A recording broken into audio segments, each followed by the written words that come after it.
nani atakaye pigana na jitu hili? Jitu kubwa, jitu la kuogopwa, jitu lenye kutisha, jitu refu, jitu lisilotahiriwa. Jitu hili lilisimama juu ya uwanda wa vita likitukana jina la Bwana. Taifa Israeli walihangaika jinsi gani ya kupigana na Goliati.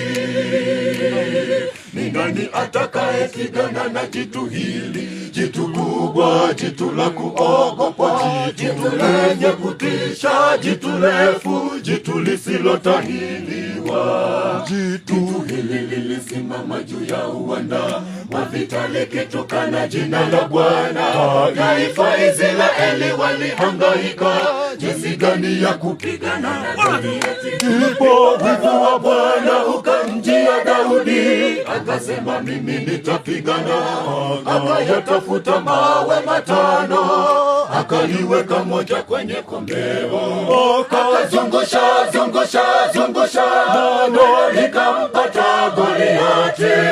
Akaanguka chini, akakatwa kichwa. Kwa jina la Bwana Israeli wakashinda. Ndipo wivu wa Bwana ukamjia Daudi, akasema mimi nitapigana. Akayatafuta mawe 5, akaliweka moja kwenye kombeo, akazungusha nalo likampata Goliati.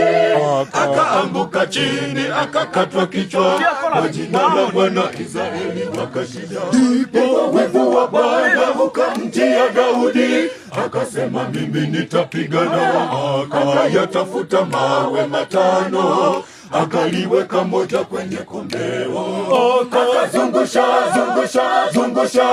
nalo likampata Goliati.